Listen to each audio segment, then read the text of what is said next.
Hello, hi guys, very good evening. So welcome to CURRENTAFFAIRS Academy. So myself Praveen, I am an Indian economy faculty. So today we are going to discuss about some gist of Union Budget 25-26. So we are going to discuss about the trends, we are going to discuss about expenditures and receipts of 25-26. So first of all, we will start with some index. So we are going to discuss about in this video about public finance. So what is the definition of public finance?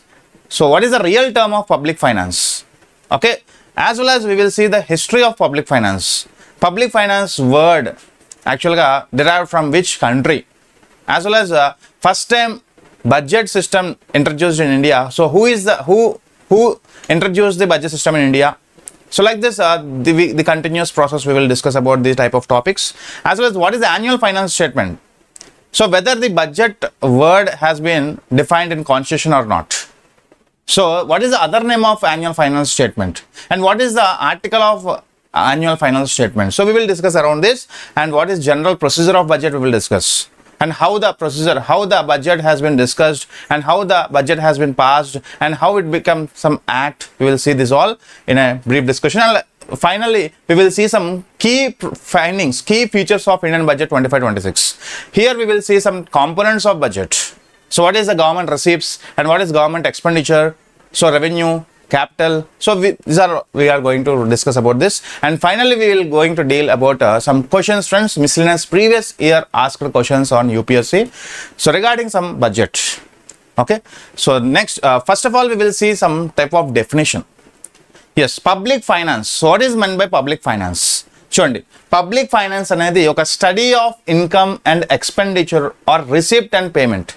First of all, manaki income is also known as receipt.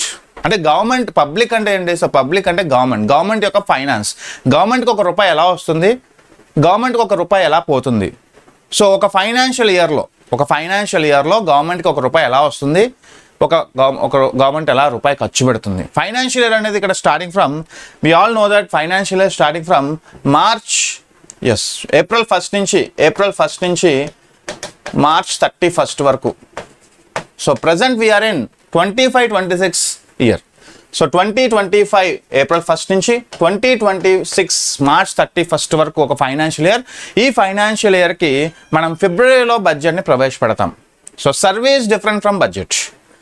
So budget అనేది upcoming ఇయర్కి ఒక type of budget allocation. Survey is nothing but progress report of previous year financial year.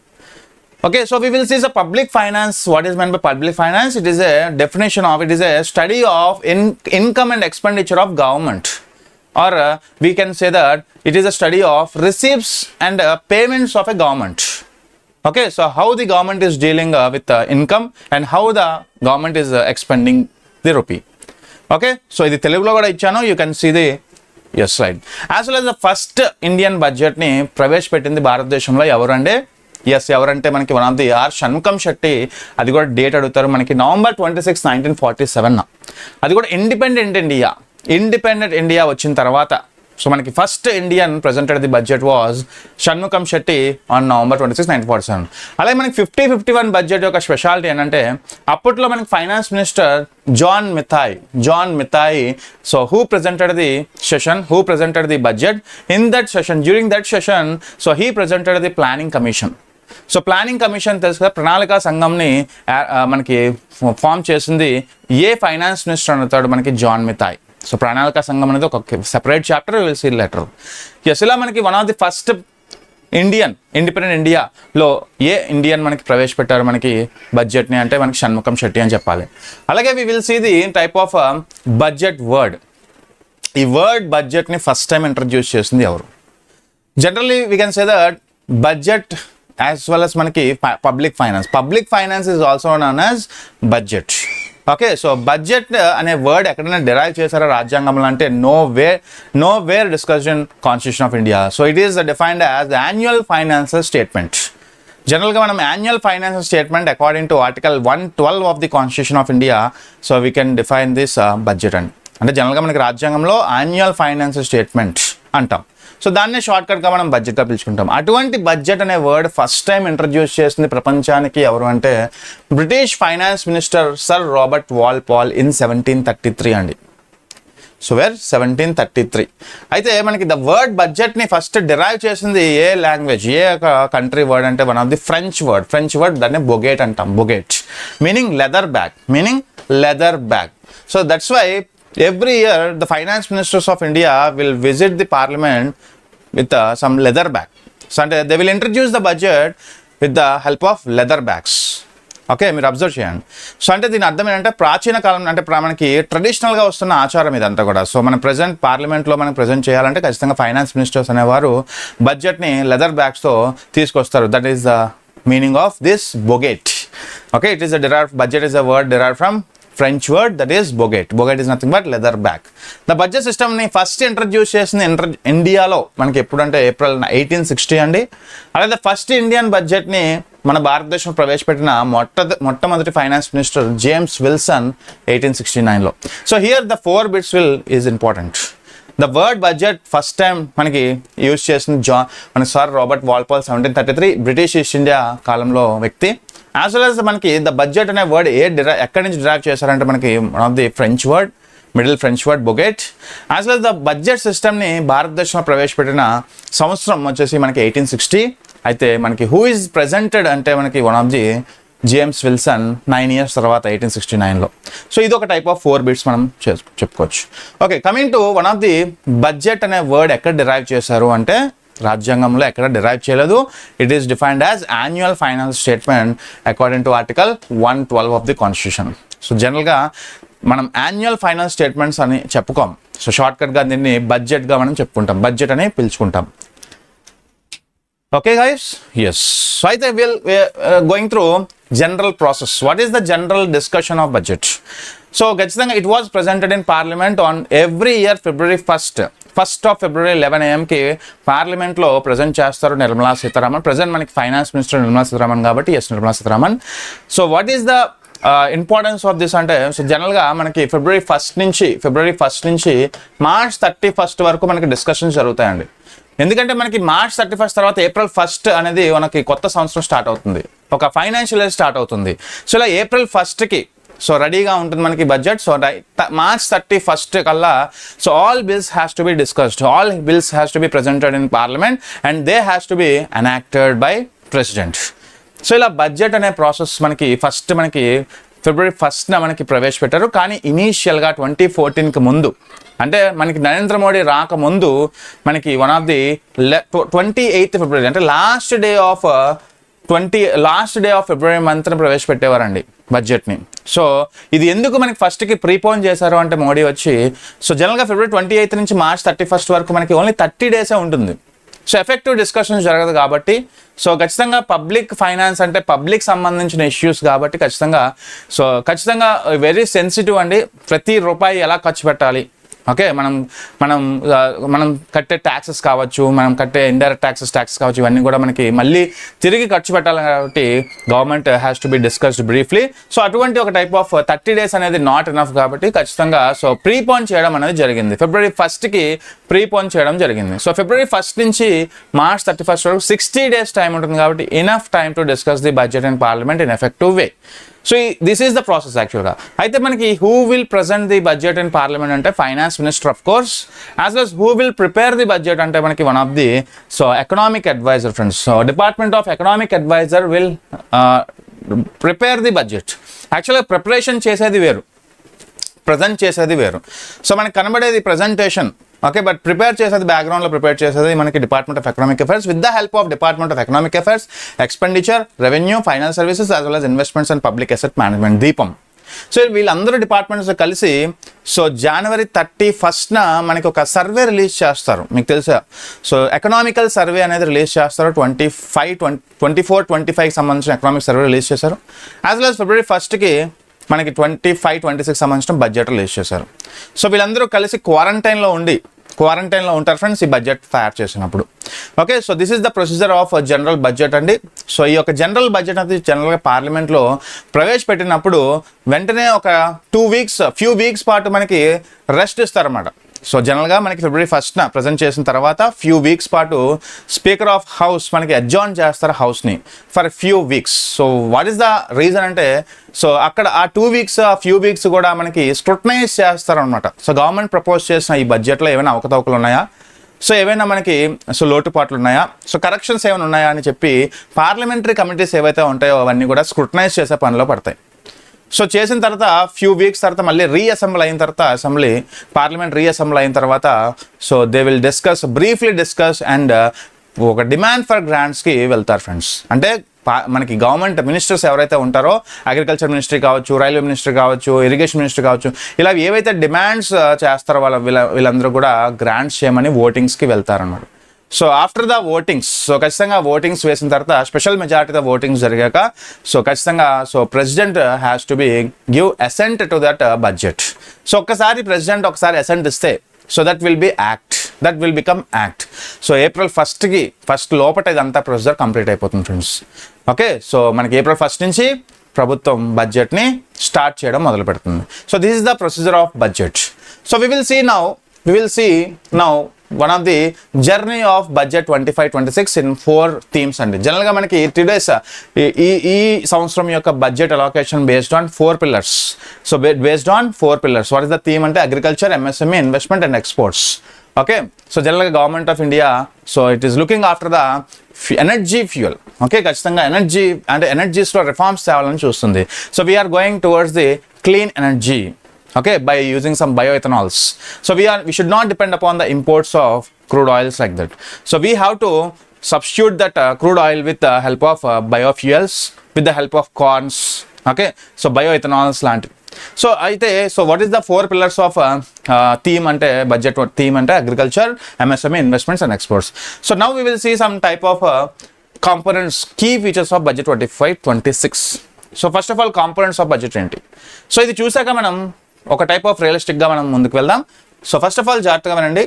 So yes, first of all components of బడ్జెట్లో government of India, so how government of India receiving the rupee, దాన్ని receipts అంటాం, ఆదాయం అంటాం. అలాగే government of India, how the government of India expending the rupee, so expenditure అంటాం, ఖర్చు అంటాం. So here in the receipts there are 2 types. What is the 2 types? Revenue as well as capital.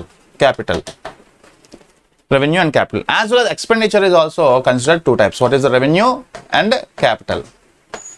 So classification of budget. Okay, we are discussing about classification of budget.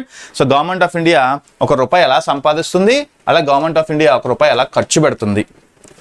So for example, so రిసిప్ట్స్లో revenue and capital. So what is the revenue receipts? So రెవెన్యూకి క్యాపిటల్కి difference ఏంటంటే, for example మీకు ఒక ఇల్లు ఉంది friends. So you are having some house. మీరు ఆ హౌస్ని రెంట్కి ఇచ్చారనుకోండి. సో ప్రతి నెల మీకు ఒక రెంట్ వస్తుంది, దాన్నే మంత్లీ రెవెన్యూ అంటాం. అలాగే గవర్నమెంట్ ఆఫ్ ఇండియా కూడా ఆస్తులు ఉంటాయి. సో గవర్నమెంట్ ఆఫ్ ఇండియా కూడా రెగ్యులర్గా రెవెన్యూ వస్తుంది, లైక్ ట్యాక్స్లో, ఇండైరెక్ట్ ట్యాక్స్లో, డైరెక్ట్ ట్యాక్స్లో రూపంలో వస్తుంది కదా. అంటే రెగ్యులర్గా వచ్చే అమౌంట్ని ఒక టైప్ ఆఫ్ రెవెన్యూ ఇన్కమ్ అంటాం. ఓకే, రెవెన్యూ రిసిప్ట్ అంటాం. That is flow concept. For example, అదే ఇల్లు మీరు అమ్మేశారనుకోండి, డిస్ఇన్వెస్ట్మెంట్ చేశారనుకోండి. ఓకే, సో మీకు వచ్చే అమౌంట్ అనేది ఒకేసారి వచ్చే అమౌంట్ అనమాట. సో దాన్నే ఒక టైప్ ఆఫ్ క్యాపిటల్ అమౌంట్ అంటాం. ఓకే, బేసికల్గా మీ యొక్క ఇండివిజువల్ ఇల్లుని రెంట్కి ఇవ్వచ్చు. సో రెంట్కి ఇస్తే మీకు రెగ్యులర్గా రెవెన్యూ వస్తుంది. యాజ్ వెల్ యాజ్ మీ ఇంటిని అమ్మేయచ్చు, సెల్ చేసేయచ్చు. సో మీకు వచ్చే అమౌంట్, ఒకేసారి వచ్చే అమౌంట్ ఒక హ్యూజ్ మూలధనం వస్తుంది, ఒక క్యాపిటల్ అమౌంట్ వస్తుంది. అంటే ఒక స్టాక్ అమౌంట్ మనకి క్యాపిటల్ అమౌంట్, ఒక రెగ్యులర్ అమౌంట్ రెవెన్యూ. సో ఇలా గవర్నమెంట్ ఆఫ్ ఇండియాకి రెవెన్యూ రూపంలో వచ్చే అమౌంట్ మనకి రెగ్యులర్గా ఎలా వస్తుందండి? Like 2 types. ఒకటి మనకి టైప్ ఆఫ్ ట్యాక్స్, ఇంకోటి నాన్ ట్యాక్స్. చాలా జాగ్రత్తగా అండి. So listen carefully. So tax and non tax అనేవి regular incomes. What is the type of tax? ట్యాక్స్లో మళ్ళీ 2 types ఉంటాయి. What is that? Direct tax and indirect tax. So అయితే what is the direct tax? Direct tax classified as in 2 types. What is that? So personal income tax as well as corporate tax. So what are the two types of taxes? Direct ట్యాక్సెస్ని మనం రెగ్యులర్గా మనకి వచ్చే ఒక type of revenue అండి. So like direct tax personal income tax, corporation tax అంటాం. So for example మనకి personal income tax అనేది జనరల్గా మనకి 12 lakhs దాటిన తర్వాత మనకి ట్యాక్స్ చార్జ్ చేస్తారు, మీకు తెలిసిందే. సో రీసెంట్గా 25-26లో సవరణలు చేశారు. సో అంటే యాన్యువల్గా ఎవరైతే 12 lakhs ఇన్కమ్ సంపాదిస్తారో సో వాళ్ళకి ఎటువంటి ట్యాక్స్ మనకి పడదు. సో బిలో 12 lakhs ఎవరైతే సంపాదిస్తారో వాళ్ళు ఎవరికి కూడా ట్యాక్స్ అనేది 0. ఓకే, అబౌట్ 12 lakhs సంపాదించిన వాళ్ళకి యాన్యువల్గా సో ఖచ్చితంగా ట్యాక్స్ అయితే పడుతుంది. సో ఇలా మనకి ఎవరైతే సంపాదిస్తారో, ఎవరైతే ఎర్న్ చేస్తారో వాళ్ళు కట్టాల్సిన ట్యాక్సే ఈ డైరెక్ట్ ట్యాక్స్. అలాగే కార్పొరేట్ ట్యాక్స్ కూడా ఎవరు కార్పొరేట్స్ సంపాదిస్తుంటారో, ఎవరు కార్పొరేట్స్ క్యాపిటల్ గెయిన్స్ సంపాదిస్తారో వాళ్ళు కట్టాల్సిన ట్యాక్స్ ఈ యొక్క కార్పొరేట్ ట్యాక్స్. ఓకే, సో అంటే ఇది ఒక ప్రోగ్రెసివ్ ట్యాక్స్గా మనం చెప్పుకోవచ్చు. So direct tax is also called as progressive tax. So రేపు ఉదయం అడుగుతారు friends, what is progressive tax అంటే it is also direct tax. So why it is called as a progressive అంటే, so whenever you progress on yourself, so మీరు ఇండివిజువల్గా కానీ corporate సంస్థల ద్వారా కానీ మీరు ఇండివిజువల్ ఒక గెయిన్స్ పొందారు అంటే ఖచ్చితంగా మీరు ట్యాక్స్ కట్టాలి. ఓకే, సో ఖచ్చితంగా income tax and corporate tax అనేవి direct taxes. So these are also called as progressive taxes. So what is indirect taxes? Indirect taxes is nothing but excise duty, customs duty, service duty. So excise duty, customs duty, what is the difference? చూడండి, so this will levied indirectly అండి. ప్రతి ఒక్కరి మీద పడే ఒక type of tax. మనం pen కొన్నా, ఒక పెన్సిల్ కొన్నా, ఒక ల్యాప్టాప్ కొన్నా, ఏ వస్తువు కొన్నా మనం ఇండైరెక్ట్ ట్యాక్స్ కడుతున్నాం, అవునా కదా? So for example excise duty అనుకోండి. మన భారత భూభాగంలో మన ఇండియన్ టెరిటరీలో తయారైన వస్తువుల మీద వేసే పన్నునే మనకి టైప్ ఆఫ్ ఎక్సైజ్ డ్యూటీ అంటాం. ఫర్ ఎగ్జాంపుల్ ఈ పెన్ మన భారత భూభాగంలో తయారైంది అనుకోండి, without any help of imports, బయట దేశాల నుంచి కాకుండా మన భారత భూభాగంలో తయారైన వస్తువు మీద like indirect taxes like stamp duties కావచ్చు, ట్రావెలింగ్ ట్యాక్సెస్ కావచ్చు, ఇలాంటి ఒక టైప్ ఆఫ్ ట్యాక్సెస్ వేస్తారు. సో దాన్ని ఎక్సైజ్ ట్యాక్స్ అంటాం. What is custom duty? Customs tax అనేది బయట దేశాల నుంచి ఇంపోర్ట్ చేస్తున్నాం అనుకోండి పెన్, సో అప్పుడు వేసే సుంకాన్ని మనం కస్టమ్స్ డ్యూటీ అంటాం. అందుకనే చూడండి, కస్టమ్స్ అధికారులు రైల్వే స్టేషన్స్లో కానీ మనకి టైప్ ఆఫ్ ముఖ్యంగా ఎయిర్పోర్ట్స్లో మనకి తనిఖీ చేస్తూ ఉంటారు. అంటే ఎవరైనా ఒక టైప్ ఆఫ్ గోల్డ్ కానీ, ఒక టైప్ ఆఫ్ డైమండ్స్ కానీ ఏమైనా మనకి స్మగ్లింగ్ చేసే అవకాశం ఉంటుంది. ఓకే, అంటే to escape from customs taxes, so they will do some smugglings. మనం చాలా సినిమాల్లో చూసే ఉంటాం. సో వీడొక్కడే ఫర్ ఎగ్జాంపుల్ సూర్య మనకి ఏం చేస్తారు, డాలర్స్ కానీ మనకి టైప్ ఆఫ్ డైమండ్స్ కానీ, సో గోల్డ్ కానీ ఇవన్నీ కూడా షూ దాంట్లో పెట్టడం, సో మనకి క్యాప్స్లో పెట్టడం, అంటే ఒక టైప్ ఆఫ్ కస్టమ్స్ అధికారులని కన్ను కప్పి so they will enter the goods in to India to enjoy the type of tax, to escape from taxes. So custom duty is levied on imported goods. Service tax మన అందరికి తెలుసు, ఒక type of entertainment tax కావచ్చు, hotels taxes కావచ్చు, ఇవన్నీ కూడా. అయితే ఈ మూడింటిని మనం ఇండైరెక్ట్ ట్యాక్స్ అంటాం. ప్రతి ఒక్కడు అంటే నువ్వు సంపాదించకపోయినా సో ప్రతి ఒక్కడి మీద పడే ఒక టైప్ ఆఫ్ ట్యాక్సే ఇండైరెక్ట్ ట్యాక్స్. వీటిని రీప్లేస్ చేస్తూ మనకి జిఎస్టీ వచ్చిందండి. సో జిఎస్టీ అనేది వన్ ట్యాక్స్ వన్ నేషన్, ఒకే పన్ను ఒకే దేశం. ఇది ఒక separate concept, will discuss later. So ఇలా మనకి ఒక టైప్ ఆఫ్ ఇండైరెక్ట్ ట్యాక్స్ అనేది మనం what is that regressive tax antam. So why it is called as regressive tax? Because everyone will be levied, everyone will be affected, even though manaki poor or rich, so no bedam anamata. So ప్రతి ఒక్కరు కట్టాల్సిన tax మనకి indirect taxes. So ఖచ్చితంగా ఈ గవర్నమెంట్స్కి, ఏ గవర్నమెంట్కైనా ఏ దేశానికైనా direct tax అనేది ఎక్కువ వస్తే మంచిది కదా. So direct tax should be more than indirect tax. Okay, A country అయినా తీసుకోండి, మనకి డైరెక్ట్ ట్యాక్స్ అనేది ఎక్కువ రావాలి. ఎందుకంటే ఎవరు సంపాదిస్తున్నారో వాళ్ళ దగ్గర ట్యాక్స్ అనేది పిండుకోవాలి, వాళ్ళ దగ్గర నుంచి ట్యాక్స్ అనేది లెవీ చేయాలి. So when compare to indirect taxes. So ఇలా ఇండైరెక్ట్ ట్యాక్సెస్ని మనం ఒక టైప్ ఆఫ్ రెగ్రెసివ్ ట్యాక్స్ అంటాం, ప్రోగ్రెసివ్ ట్యాక్సెస్ని మనం ఒక డైరెక్ట్ ట్యాక్స్ అంటాం. సో ఇది ఒక టైప్ ఆఫ్ ట్యాక్సెస్. అలాగే non tax. What is non tax అంటే పన్ను ఏతర రూపంలో ఎలా వస్తుంది గవర్నమెంట్ ఆఫ్ ఇండియా కంటే ఫైన్స్ అండ్ పెనాల్టీస్ రూపంలో వస్తుంది. సో ఇది మనం ఎప్పుడు కూడా ట్యాక్స్ రూపంలో కట్టాం. So fines and penalties, for example current bill late అయినా సరే మనకి టైప్ ఆఫ్ మోటార్ ట్యాక్సెస్ ఉంటాయి మనకి. సో ఇలాంటి ఒక type of fines and penalties వేస్తూ ఉంటాం, మీకు రెగ్యులర్గా తెలిసిందే. అలాగే మనకి loan interest receipts. For example government of India ఏదైనా సంస్థకి లోన్ ఇచ్చింది అనుకోండి. సో ఆ సంస్థ ఎక్స్ అనే సంస్థ మనకి రెగ్యులర్గా ఇంట్రెస్ట్ కడుతుంది కదా. సో గవర్నమెంట్ ఆఫ్ ఇండియా బిఎస్ఎన్ఎల్కి ఒక 100 లక్షలు ఇచ్చింది, 100 lakhs ఇచ్చింది. సో బిఎస్ఎన్ఎల్ ఏం చేస్తుంది, ప్రతి సంవత్సరం కూడా ఇంత పర్సెంటేజ్ ఆఫ్ ట్యాక్స్ లేదంటే మంత్లీ ట్యాక్సెస్ కడుతూ ఉంటుంది. సో ఇది కూడా గవర్నమెంట్ ఆఫ్ ఇండియాకి ఒక రెవెన్యూ కదా. సో ఎస్, మనకి లోన్ ఇంట్రెస్ట్ రిసీప్ట్స్ అంటున్నాం. ఓకే, సో ఇది కూడా ఒక టైప్ ఆఫ్ గవర్నమెంట్ ఆఫ్ ఇండియాకి నాన్ ట్యాక్స్లో వచ్చే రెవెన్యూ. సో ఇది మనకి ఒక టైప్ ఆఫ్ రెవెన్యూ రూపంలో వచ్చే regular amounts. So now we will discuss about a stock. Okay, so ఇంతవరకు మనం ఏం చెప్పుకున్నాం, రెగ్యులర్గా వచ్చే గవర్నమెంట్ ఆఫ్ ఇండియాకి రెవెన్యూ మనం చదువుకున్నాం. సో ఇప్పుడు మనకి ఒకేసారి వచ్చేది ఎలా అండి, ఒకేసారి డబ్బు ఎలా వస్తుంది? ఫర్ ఎగ్జాంపుల్ మన ఫ్యామిలీ తీసుకోండి, మన ఫ్యామిలీ ఒక ముగ్గురు పనిచేస్తారు అనుకోండి, ముగ్గురికి శాలరీస్ వస్తాయి. సో అది ఒక టైప్ ఆఫ్ రెవెన్యూ అంటాం. అలాగే మనకి ఫ్యామిలీకి ఒక్కొక్కసారి అప్పులు చేస్తూ ఉంటాం, అలాగే మన ఆస్తుల్ని అమ్ముతూ ఉంటాం. సో ఇలా ఆస్తుల్ని అమ్మినా సరే, అప్పులు కానీ ఇవన్నీ కూడా మనకి ఒకేసారి వచ్చే ఒక టైప్ ఆఫ్ క్యాపిటల్ అమౌంట్స్ కదా. సో అలాగే గవర్నమెంట్ ఆఫ్ ఇండియా కూడా ఒకేసారి మనకి వచ్చే అమౌంట్స్ ఎలా వస్తాయి? సో 2 టైప్స్లో వస్తాయి. ఒకటి DCR, ఇంకోటి NDCR. వాట్ ఈస్ DCR? Debt capital receipt. డెప్ట్ క్యాపిటల్ రిసిప్ట్. డెప్ట్ అంటే ఏంటి? అప్పు. సో లైక్ ఇది మనకి బారోయింగ్స్. సో ఎప్పుడు కూడా మనకి మనం ఎలాగైతే ఫ్యామిలీస్ అప్పులు చేస్తూ ఉంటామో అలాగే గవర్నమెంట్ ఆఫ్ ఇండియా కూడా సంవత్సరం తిరిగేసరికి అప్పులు చేస్తూ ఉంటుంది కదా.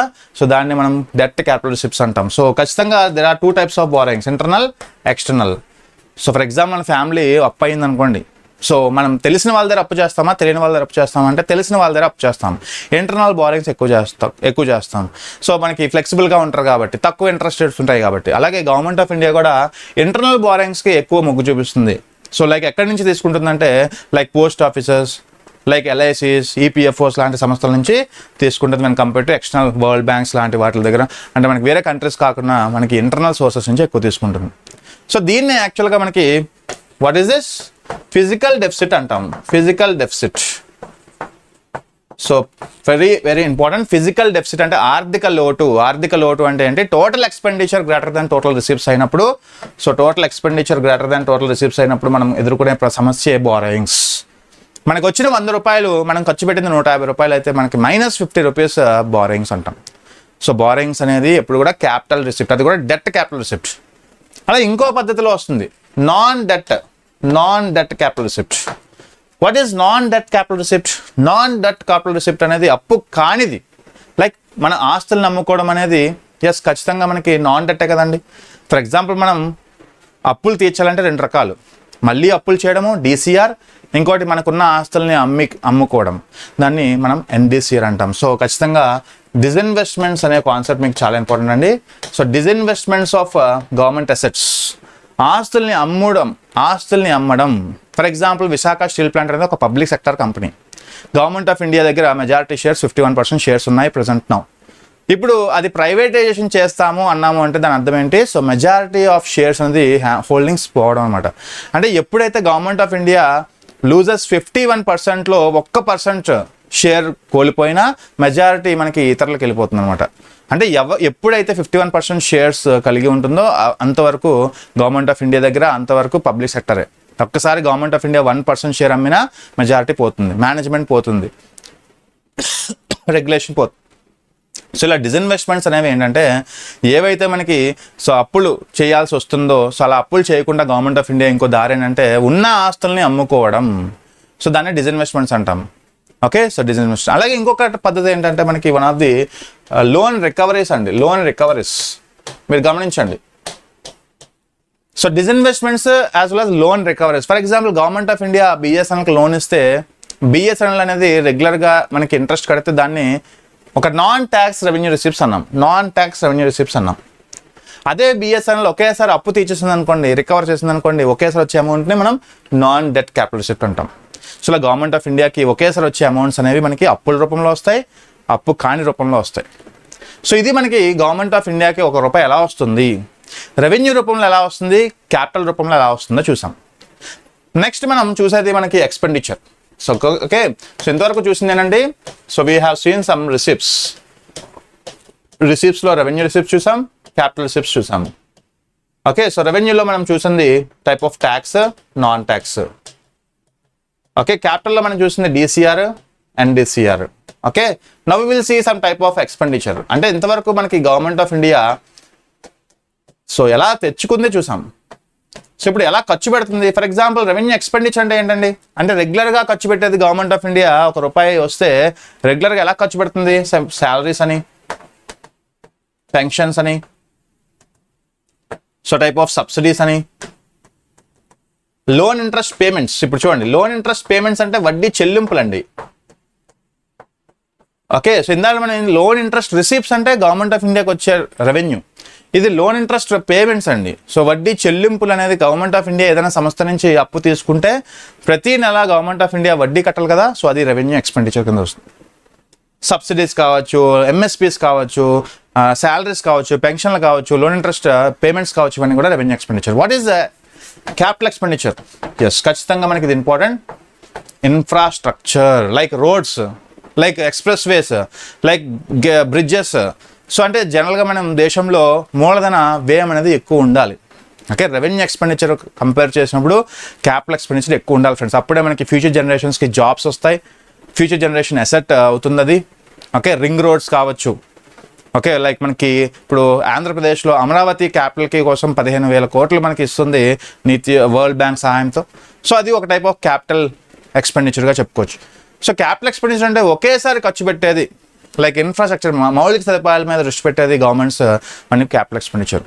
So this is the one of the key components of budget అండి. సో ఇంతవరకు ఏం చెప్పుకున్నామంటే గవర్నమెంట్కి ₹1 ఎలా వస్తుంది, గవర్నమెంట్ ₹1 ఎలా ఖర్చు అవుతుంది. ఫర్ ఎగ్జాంపుల్ మనకి ఇప్పుడు 45 lakh crores అయితే వచ్చిందండి. సో 24-25 సంవత్సరానికి 45 lakh crores అనేది రిసీప్ట్స్ రూపంలో, రెవెన్యూ రిసీప్ట్స్, క్యాపిటల్ రిసీప్ట్స్ రూపంలో వచ్చింది. అప్పులు అమ్మకాలు అన్ని కలిపి 45 కోట్లు వచ్చింది, 45 లక్షల కోట్లు వచ్చింది. ఇప్పుడు ఎక్స్పెండిచర్ కూడా అంతే కదా, 45 lakh crores అంతే కదా. మనం ఫర్ ఎగ్జాంపుల్ మనకి జనవరి మంత్ అంతా కష్టపడి February 1st ఒక శాలరీ అందుకున్నాం. ఆ శాలరీ కదా February 1st నుంచి 28th వరకు ఖర్చు పెట్టాలి. అలాగే సో గవర్నమెంట్ ఆఫ్ ఇండియాకి ప్రీవియస్ ఇయర్ అంతా కూడా ఎంత సంపాదించింది, సో అంతా కూడా బడ్జెట్గా మనం చెప్పుకుంటాం నెక్స్ట్ ఇయర్కి. సో ఇది మనం ఇప్పటివరకు స్టాటిక్ చూసాం కదా. సో ఇప్పుడు మనం డైనమిక్గా చూద్దాం. సో ఇక్కడ మనం తెలియాల్సింది కొన్ని ఇన్ఫర్మేషన్, కొంత డెఫినేషన్స్ తెలుసుకోవాలి. లైక్ ఫిజికల్ డెఫిసిట్ అంటే ఏంటి, total expenditure greater than total receipts. Okay, so for example 45 lakh crores అనేది మనకి తెచ్చుకున్నాం. ఇప్పుడు నెక్స్ట్ ఇయర్కి 45 lakh crores మనకి బడ్జెట్. నెక్స్ట్ ఇయర్ ఎండింగ్ తెలుస్తుంది 45 లక్షలు ఖర్చు పెట్టామా, లేదంటే 47 లక్షల కోట్లు ఖర్చు పెట్టామా, లేదంటే మనకి 43 లక్షలు ఖర్చు పెట్టామా. ఫర్ ఎగ్జాంపుల్ మనకి 45 ఖర్చు పెట్టకుండా మనకి 48 ఖర్చు పెట్టాం అనుకోండి. సో అంటే మనకి ఎక్స్ట్రాగా మనకి 3,000 కోట్లు మనకి ఒక ఫిజికల్ డెఫిసిట్ అంటాం. ఒకవేళ 42 కోట్లే ఖర్చు పెట్టాం అనుకోండి, సో మైనస్ మనకి +3 వచ్చేసరికి సర్ప్లస్, అంటే budget surplus, budget deficit. Okay, so ఇలా మనకి టైప్ ఆఫ్ ఫిజికల్ డెఫిసిట్ అనేది ఆర్థిక లోటుని టోటల్ ఎక్స్పెండిచర్ ఎప్పుడైతే మనకి గ్రేటర్ దాన్ టోటల్ రిసిప్ట్ అవుతుందో. ఎస్, అలా రెవెన్యూ డెఫిసిట్ అంటే ఏంటి, సో రెవెన్యూ ఎక్స్పెండిచర్ గ్రేటర్ దాన్ రెవెన్యూ రిసిప్ట్స్. సో జనరల్గా రెవెన్యూ అంటే కేవలం మనం రెవెన్యూ రిసిప్ట్స్లో చూస్తాం. అంటే మనకి ట్యాక్స్, నాన్ ట్యాక్స్లో వచ్చే రూపాయి మనం రెవెన్యూ ఎక్స్పెండిచర్లో జాగ్రత్తగా ఖర్చు పెట్టాలి. చూడండి, జనరల్గా మనకి వచ్చిన రూపాయి ట్యాక్స్లో, నాన్ ట్యాక్స్లో వచ్చే రూపాయిని మనం రెవెన్యూ ఎక్స్పెండిచర్లో జాగ్రత్తగా ఖర్చు పెట్టాలి. Like salaries, pensions, MSPs, welfare schemes, ఇలాంటి వాటిలో ఖర్చు పెట్టాలి. కానీ మనకి వచ్చింది ₹100, బట్ మనం ఖర్చు పెట్టేది ₹200 ఖర్చు పెడుతున్నాం. ఇక్కడ మనకి -100 రెవెన్యూ డెఫిసిట్ అంటాం. ఖచ్చితంగా రెవెన్యూ డెఫిసిట్ అనేది 0 ఉండాలండి. According to FRBM, physical responsible budget management rules ప్రకారం మనకి రెవెన్యూ డెఫిసిట్ అనేది 0 ఉండాలి. అప్పుడే మనకి ఫిజికల్ డెఫిసిట్ మీద భారం తగ్గుతుంది. అంటే ఎందుకు అప్పు చేస్తున్నామంటే మనం ₹100 సంపాదించి ₹100 ఖర్చు పెడితే ఓకే, మనం ₹100 తెచ్చుకొని ₹150 ఖర్చు పెడితే ఇక్కడ, సో అదే -50 వచ్చేసరికి ఫిజికల్ డెఫిసిట్. సో ఇలా ఖచ్చితంగా రెవెన్యూ ఎక్స్పెండిచర్ షుడ్ బి లో. ఓకే, సో ఖచ్చితంగా రెవెన్యూ రిసీప్ట్స్ ఎంత తెచ్చుకుంటున్నామో రెవెన్యూ ఎక్స్పెండిచర్ కూడా అంతే డిసిప్లిన్గా ఖర్చు పెట్టాలి. కొన్ని గవర్నమెంట్స్ ఏం చేస్తాయంటే, సో ఈ యొక్క ఎలక్షన్స్లో మళ్ళీ రావడం కోసం వెల్ఫేర్ స్కీమ్స్ మీద ఎక్కువ దృష్టి పెడుతుంది. అప్పులు తెచ్చి మరి కూడా వెల్ఫేర్ స్కీమ్స్ మీద దృష్టి పెడుతుంది. గవర్నమెంట్స్ ఏం చేయాలి, నీడ్ ఆఫ్ ది అవర్ అంటే, సో అప్పులు తేవచ్చు, బారింగ్స్ తేవచ్చు. ఆ bearings should be turn to capital expenditure. ఎందుకంటే ఫ్యూచర్లో ఇవి అసెట్స్గా పరిగణిస్తాము. ఫర్ ఎగ్జాంపుల్ వైఎస్ఆర్ గవర్నమెంట్, మనకి రాజశేఖర రెడ్డి గారు ఉన్నారు. అతను మనకి హైదరాబాద్ ఉన్నప్పుడు, మనకి ఉమ్మడి రాజ్యం, మనకి హైదరాబాద్ ఆంధ్రప్రదేశ్ ఉమ్మడిగా ఉన్నప్పుడు రింగ్ రోడ్స్ కోసం అప్పులు తెచ్చారు. రింగ్ రోడ్స్ కన్స్ట్రక్షన్ కోసం అప్పులు తెచ్చి రింగ్ రోడ్స్ని స్థాపించారు. సో అప్పుడు ఏమైంది, సో కొన్ని రోజులకి అది ఒక అసెట్గా మారి సో ఎంప్లాయ్మెంట్ కుదిర్చింది. సో మెల్లమెల్లగా సో మనకి ఇంట్రెస్ట్ పోతుంది, మనకి అంటే మనకి అప్పులు తీసుకొచ్చింది, అప్పులు పోతే ఇంట్రెస్ట్ పోతుంది. సో అంటే ఒక టైప్ ఆఫ్ అప్పులు తీసుకొని క్యాపిటల్ ఎక్స్పెండిచర్ మీద దృష్టి పెట్టాలి. సో అప్పుడే మనకి future generations will be okay sustained. అయితే now we will see the type of current topic. Okay, so ఖచ్చితంగా గవర్నమెంట్ ఆఫ్ ఇండియా 24-25కి సో ఎక్కడి నుంచి ₹1 సంపాదించింది చూసుకుంటే అత్యధికంగా ఇక్కడ చూసుకుంటే మనకి 24% బారోయింగ్స్, అంటే ₹100 సంపాదిస్తే గవర్నమెంట్ ఆఫ్ ఇండియా అందులో ₹24 మనకి బారోయింగ్స్ నుంచి వస్తున్నాయంట. ఓకే, సో ఆ తర్వాత మనకి ఇన్కమ్ ట్యాక్స్ చూడండి 22%, మనకి కార్పొరేట్ ట్యాక్స్ చూడండి 17%. చూడండి ఇన్కమ్ ట్యాక్స్ కార్పొరేట్ ట్యాక్స్ ఏమవుద్ది, income tax plus corporate tax ఏమవుద్ది, రెండు కూడా డైరెక్ట్ ట్యాక్సెస్ కదా. డైరెక్ట్ ట్యాక్స్ ఇప్పుడు ఏమవుద్ది, సో 22 + 17, సో అంటే మనకి దగ్గర 39% మనకి డైరెక్ట్ ట్యాక్స్ నుంచి వస్తుందండి. అంటే ₹39, ₹100లో ₹39 మనకి డైరెక్ట్ ట్యాక్స్ నుంచి వస్తుంది, మంచిదే. ఇప్పుడు ఇండైరెక్ట్ ట్యాక్స్ చూడండి, ఎక్సైజ్ డ్యూటీ 5%, జిఎస్టీ 18%, కస్టమ్స్ వచ్చేసరికి 4%. సో చూడండి మనకి కస్టమ్స్ 4% ప్లస్ 18% ప్లస్ 5%, అంటే 20-27%. చూడండి ఎప్పుడు కూడా మనకి చెప్పండి డైరెక్ట్ ట్యాక్స్ అనేది గ్రేటర్ దాన్ ఇండైరెక్ట్ ట్యాక్స్ అవ్వాలి. సో ఖచ్చితంగా సాటిస్ఫై అయింది కదా. సో డైరెక్ట్ ట్యాక్స్ అనేది 39%, డైరెక్ట్ ట్యాక్స్ అనేది 39%, ఇండైరెక్ట్ ట్యాక్స్ అనేది ఎంత 27%. ఖచ్చితంగా మనకి మంచిదే. సో అంటే ఎవరైతే సంపన్నులు ఉంటారో వాళ్ళు కట్టేసిన ట్యాక్స్ మనకి ఎక్కువ వస్తుంది, మంచిదే, వెరీ గుడ్. అలాగే మనకి నాన్ ట్యాక్స్ రిసిప్ట్స్ అనేది 9% వస్తుంది. అంటే నాన్ ట్యాక్స్ అంటే ఫైన్స్ అండ్ పెనాల్టీస్ కావచ్చు, లోన్ ఇంట్రెస్ట్ రిసిప్ట్స్ కావచ్చు, చెప్పుకున్నాం కదా ఇవన్నీ. అలాగే నాన్ డెట్ క్యాపిటల్ రిసిప్ట్స్ అనేది 1% మాత్రమే, మంచిదే. అంటే ఎన్డీసీఆర్ వచ్చేసి మనకి ఖచ్చితంగా తక్కువ ఉంటే మంచిది, ఎందుకంటే అమ్మకాలు అనేది డిస్ఇన్వెస్ట్మెంట్స్ అనేది ఎన్డీసీఆర్ ఖచ్చితంగా అది మనకి మంచిదే. అంటే తక్కువ దృష్టి పెట్టింది అమ్మకంలో గవర్నమెంట్ ఆఫ్ ఇండియా. సో ఇలాగా ఒకసారి మీరు చూసుకుంటే సో రూపీ కమ్స్ ఫ్రమ్ 24-25 సంవత్సరానికి సో ఇన్కమ్ ట్యాక్స్. అలా ఇంకొకటి క్వశ్చన్ మనకి ఇన్కమ్ ట్యాక్స్ నుంచి ఎక్కువ వస్తుందా కార్పొరేట్ ట్యాక్స్ నుంచి ఎక్కువ వస్తుందంటే డైరెక్ట్ ట్యాక్సెస్లో ఇన్కమ్ ట్యాక్స్ నుంచి ఎక్కువ వస్తుందని చెప్పాలి. 22% ఇన్కమ్ ట్యాక్స్, కార్పొరేట్ ట్యాక్స్ 17%, ఈ రెండు కలిపితే డైరెక్ట్ ట్యాక్స్ 39%. Okay, next one rupee goes to so 25-26కి మనకి గవర్నమెంట్ ఆఫ్ ఇండియా దేని మీద ఎక్కువ దృష్టి పెడుతుంది అంటే ఇక్కడ చూడండి. సో ఇంట్రెస్ట్ పేమెంట్స్, ఓకే, దానికన్నా ముందు చూడండి state shares of taxes and duties అంట. అంటే ₹100 దేనికి ఖర్చు పెడుతుంది అంటే రాష్ట్రాల వాటాలకు ఖర్చు పెడుతుంది, మంచిదే. సో డివల్యూషన్ ఆఫ్ ట్యాక్సెస్ అనే దాంట్లో గవర్నమెంట్ ఆఫ్ ఇండియా రాష్ట్రాలకు ట్యాక్సెస్ను విడుదల చేస్తుంది, ట్యాక్సెస్ రూపంలో మనకి కలెక్ట్ చేసి రెవెన్యూ రూపంలో విడుదల చేస్తుంది. హారిజాంటల్, వెర్టికల్ ఇవన్నీ కూడా ఉంటాయి, మనం చెప్పుకుందాం. సో అయితే మనకి రూపీ గోస్ టు స్టేట్స్కి వెళ్తున్నాయి అంటే ₹22. దాని తర్వాత చూడండి వడ్డీ చెల్లింపులు, అఫ్ కోర్స్ మనకి 22% ఏదైతే అప్పులు చేస్తుందో సో మనకి పోతుంది మనకి 20%, అంతే కదా. మనకి ఎక్కువ బారోయింగ్స్ చేస్తే అఫ్ కోర్స్ మనకి తిరిగేసరికి సంవత్సరం తిరిగేసరికి మనకి అక్కడ కనబడుతుంది అప్పుల చెల్లింపులు, మనకి ఇంట్రెస్ట్ చెల్లింపులే కనబడతాయి. ఓకే, 20%. అలాగే చూడండి మనకి సో సెంట్రల్ స్పాన్సర్డ్ స్కీమ్స్కి 8% అంట, సెంట్రల్ సెక్టార్ స్కీమ్స్కి 16% అంట. అంటే సెంట్రల్ సెక్టర్ అంటే ఏంటి, 100% funded by government of India. So 100% government of India నిధులతో సో గవర్నమెంట్ ఆఫ్ ఇండియా ఖర్చు పెడుతుంది ₹16. Like Polavaram project centrally funded scheme. Central sponsored వచ్చేసరికి state and centre will distribute the income. So దానికోసం 8% ఖర్చు పెడుతుంది. అలా finance commission other transaction 8%, pensions కోసం 4%, subsidies కోసం 6%, డిఫెన్స్ కోసం మనకి మేజర్గా 8% దృష్టి పెడుతుంది ఫ్రెండ్స్. సో ఇది ఒక మేజర్ అడ్వాంటేజ్ అని చెప్పుకోవచ్చు. డిఫెన్స్ అండ్ R&D మీద ఎక్కువ గవర్నమెంట్ ఆఫ్ ఇండియా దృష్టి పెడుతుంది ఈ సంవత్సరం. Okay, to Boost up the so self Reliance on defence technologies without any other country dependency ఉండకుండా సో మన దేశం సెల్ఫ్ రిలయన్స్ అవ్వాలని చెప్పి మనకి అనుకుంటుంది. So it is good step actually. Other expenditure 8%. So ఇలాగ గవర్నమెంట్ ఆఫ్ ఇండియా ₹1 ఎలా ఖర్చు పెడుతుంది, అలా గవర్నమెంట్ ఆఫ్ ఇండియా ₹1 ఎలా తెచ్చుకుంటుంది అనేది మనం చూసాం. ఓకే, నెక్స్ట్ మనకి రిసిప్ట్స్ చూడండి. సో రిసిప్ట్స్ ఏం చెప్పాం మనం, 2 types. ఒకటి మనకి type of revenue as well as capital. So రెవెన్యూలో ఏం చెప్పాం మనం, ట్యాక్స్, నాన్ ట్యాక్స్. సో ఇక్కడ చూడండి రెవెన్యూ రిసిప్ట్స్లో మనం for example 24-25 budget estimates, 24-25 revenue estimates, 25-26 budget estimates.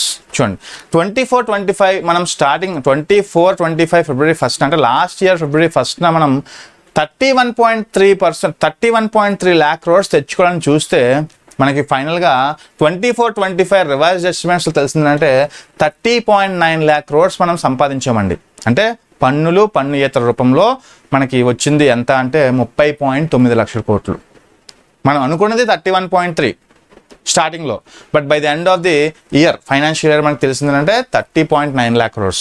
Next సంవత్సరానికి అంటే 25-26 బడ్జెట్ ఎస్టిమేట్ స్టార్టింగ్ ఎస్టిమేట్ ఏం చేస్తున్నాం, 34.2 lakhs crores అనేది తెచ్చుకొని చూస్తున్నాం, మంచిదే. చూద్దాం నెక్స్ట్ సంవత్సరానికి అది అవుతుందో లేదా అనేది చూద్దాం. బట్ నెక్స్ట్ సంవత్సరానికి 34.2 lakh crores అనేది అంచనా వేస్తున్నామండి. నెక్స్ట్ మనకి క్యాపిటల్ రిసీప్ట్స్ అనేది ఎంత తక్కువైతే అంత మంచిది కదా, అంటే అప్పులు అమ్మకాలు ఇవన్నీ కూడా ఎంత తక్కువైతే అంత మంచిది. సో 24-25 సంవత్సరానికి 16.9 lakh crores-గా అంచనా వేస్తే అప్పులు అమ్మకాలు, సో మనకి ఫైనల్గా 16.3 lakh crores మాత్రమే మనం అప్పులు అమ్మకాలు చేసాం. సో మనకి నెక్స్ట్ ఇయర్ మనకి 16.4 lakh crores-గా చూపిస్తుంది, అంటే మళ్ళీ పెరిగింది. ఓకే, సో అంటే అప్పులు అమ్మకాలు మనకి ఎంత తక్కువైతే అంత మంచిది. సో ఇప్పుడు చూడండి రిసీప్ట్స్, టోటల్ రిసీప్ట్స్ ఏంటి, సో ఇంతే కదా మనకి 34.2 అలాగే 16.4. ఓకే, సో జనరల్గా మనకి 40, ఓకే 40.6 lakh crores అండి. Okay sir 50.6 lakh crores, 50.6 lakh crores అంటే మొత్తం వచ్చేది మన 50.6 lakh crores-గా మనకి అంచనా వేస్తుంది. ఓకే, నెక్స్ట్ చూద్దాం. ఖచ్చితంగా మనకి ఎక్స్పెండిచర్లో what is the expenditure, revenue and capital కదా, రెవెన్యూ క్యాపిటల్లో ఖచ్చితంగా టైప్ ఆఫ్ రెవెన్యూ ఎక్స్పెండిచర్ అనేది ఎంత తక్కువైతే అంత మంచిది. ఎందుకంటే శాలరీస్, పెన్షన్స్, అలాగే మనకి వెల్ఫేర్ స్కీమ్స్ అని, సబ్సిడీస్ అని ఇవన్నీ కూడా చూడండి.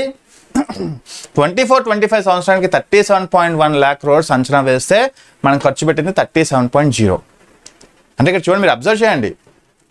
సో ఇక్కడ 31.3 అంటే మనకి revenue receipts tax non tax రూపంలో 31.3 వచ్చింది మనకి ఇక్కడ. సో 30.9 lakh crores మనం తెచ్చుకున్నాం. ఓకే, ట్యాక్స్ నాన్ ట్యాక్స్లో మనం ఎంత ఖర్చు పెట్టాం, 37.0 lakh crores మనం ఖర్చు పెట్టాం. అంటే మనకి ఖచ్చితంగా రెవెన్యూ డెఫిసిటే కదండి.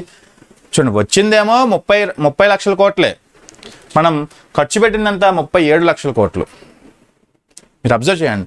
అలాగే నెక్స్ట్ ఒకసారి చూసుకుంటే మనకి బడ్జెట్ ఎస్టిమేట్స్లో మనకి నెక్స్ట్ ఇయర్కి అంటే 25-26కి 34.2 lakh crores అనేది మనకి ట్యాక్స్లో నాన్ ట్యాక్స్లో తెచ్చుకుందామని చూస్తున్నాం.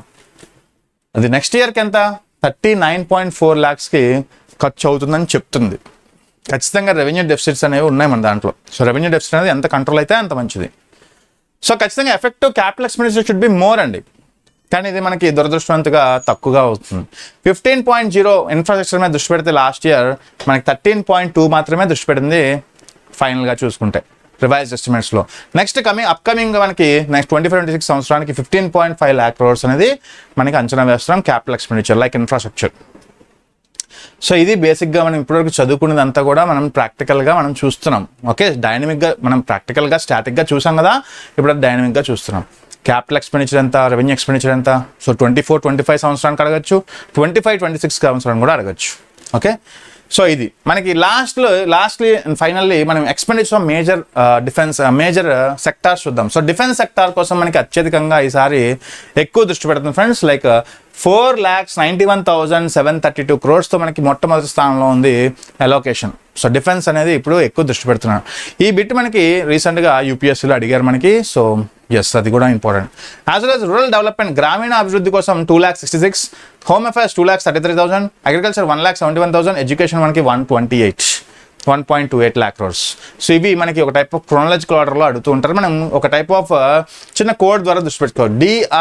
DRHAE ద్రాహి ఒక క్రోనాలజికల్ ఆర్డర్లో అడుగుతూ ఉంటారు మనకి. సో ద్రాహి గుర్తుపెట్టుకోండి. సో ఫస్ట్ డిఫెన్స్ మీద ఎక్కువ దృష్టి పెట్టి దాంతో rural development, home affairs, agriculture as well as education. ఆ తర్వాత మనకి urban health, urban development, IT and energy, commerce, social welfare, scientific department ఖచ్చితంగా మనకి. సో ఇవన్నీ కూడా మనకి important allocations in budget 25-26 in figures. Okay, yes. Okay, finally we will see some questions in previously asked questions అండి. ప్రీవియస్గా మనకి ఎలాంటి questions అడిగారు బడ్జెట్లో. ఓకే, ఒకసారి చూసుకుంటే ఎస్, ఒకసారి ట్రై చేయండి. In the contest of budget of India which of the following constitute non debt capital receipts. So ఇంతవరకు చెప్పుకున్నాం కదా. సో NDCR గురించి అడుగుతున్నాం. ఫస్ట్ ట్రై చేయండి. Recovery of loans given to foreign governments, receipts from strategic disinvestments of PSUs, అలాగే borrowing through issuance of treasury bills. సో భారతదేశ budget సందర్భంగా క్రింది వాటిలో నాన్ డెట్ క్యాపిటల్ రసీదులు ఏం ఏర్పరుస్తున్నాయి. సో ఫర్ ఎగ్జాంపుల్, ఓకే ఇక్కడ D కనబడట్లేదా మీకు? D కనబడట్లేదు. Okay, 1 second. ఓకే, D వచ్చేసి all of the above. Okay, all of the above. So ఇక్కడ చూడండి, first of all non debt capital అంటున్నాం ఫ్రెండ్స్, అంటే ఖచ్చితంగా అప్పులు కానిది. ఓకే, అప్పులు కానిది తీసేయాలి కదా. చూడండి, అప్పులు అనేది మీకు డెట్ క్యాపిటల్ రిసిప్ట్స్. సో ఇది ఖచ్చితంగా మీకు అప్పులు అన్నామంటే అది debt.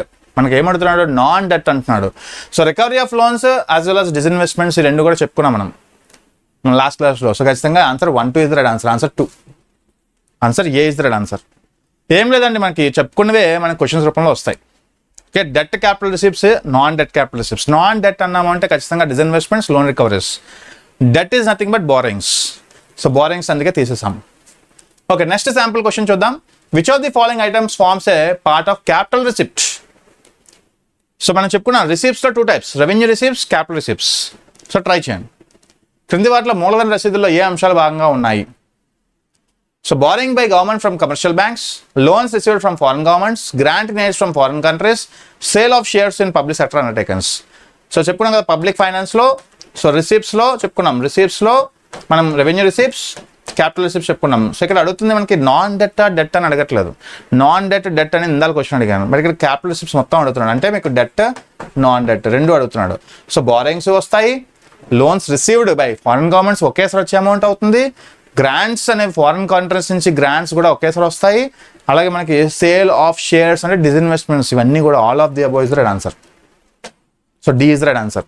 So I hope you understanding the topics అండి, గెటింగ్ మై పాయింట్.